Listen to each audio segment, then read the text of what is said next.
Hello everyone, I'll be here again. Today I wanted to talk about Reggio Emilia again, and I wanted to specifically talk about Reggio Emilia in the context of emergent curriculum, and that too emergent curriculum in a relationship-driven learning environment. And in regards to that, I in the beginning wanted to focus on a few researchers who specifically researched children and their drawing activities and how it develops over the course of 18 months to that 6 year mark. And some of them were Victor Lowendell, Rhonda Kellogg, and Betty Edwards. And based on all three of their research, what they found out is that um, kids, as they grow, they go through different phases in their drawing and the transformative drawing journey, which in the beginning they start to scribble.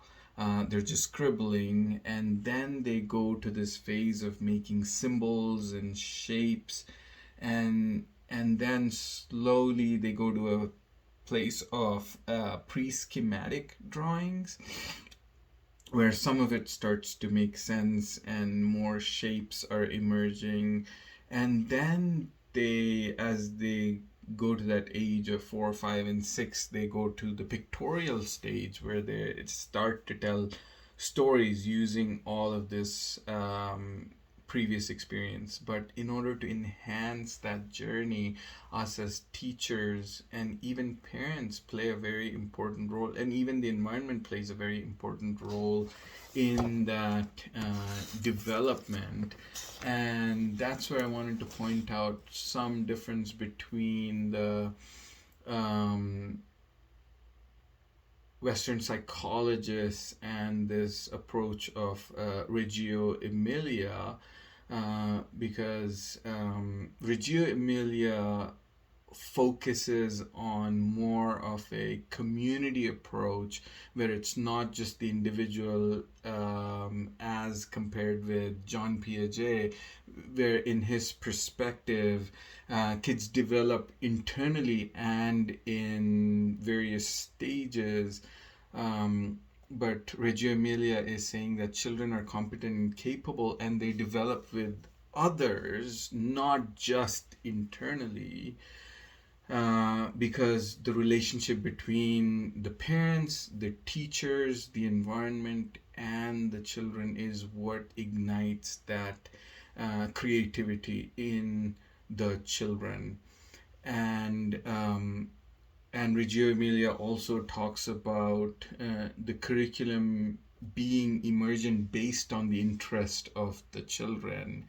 And I was reading a paper by Marianne, which is inspired by Reggio Emilia, and talks about emergent curriculum in relationship to driven learning environments. And it gave this really nice example of kids in the school and how they learned about spiders, where they were asked questions related to what they know about spiders, and then they were allowed to go out and explore spiders in and around the school.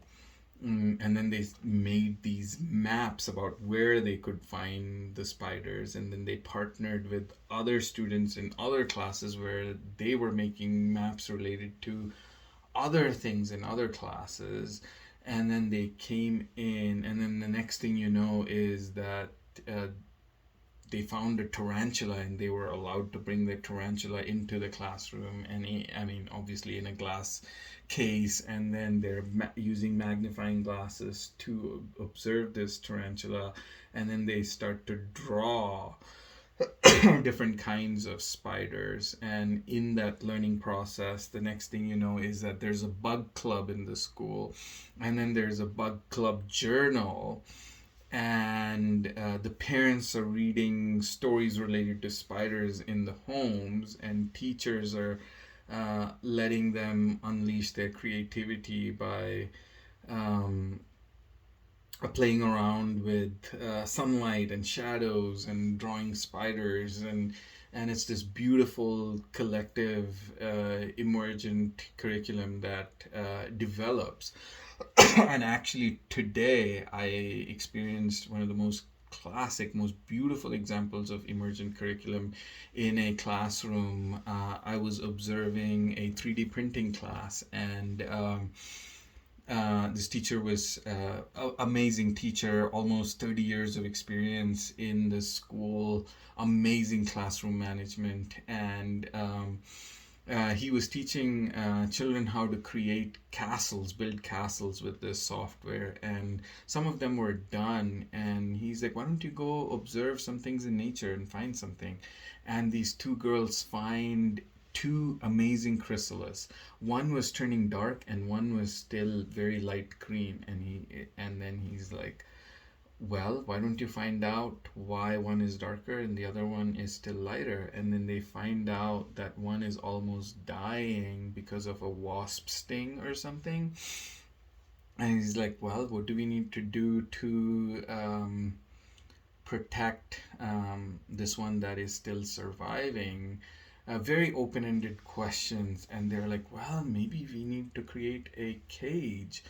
Um, and then he's like, "Well, what all do you need to create a cage?" And they're like, "We need measurements." And then the next thing I saw is they go out with their rulers and they're measuring the area around the chrysalis. And then within a little bit of time, they are creating this cage on this software. Um, and next class they're going to print this cage out for this chrysalis. And that's emergent curriculum, Reggio Emilia, based on the interest of the children. And they were all so excited about creating this thing. They're helping the environment. They are creating something based on the needs there and then. And the teacher is amazing. He's allowing them to unleash their creativity and understands that it is all still in the confines of the curriculum and the standard, and everybody's happy. And um, I would love to hear stories from you related to emergent curriculum and Reggio Emilia and how you have applied it in your classrooms. I would love to be inspired by you too. Looking forward to hearing from you. Thank you for listening.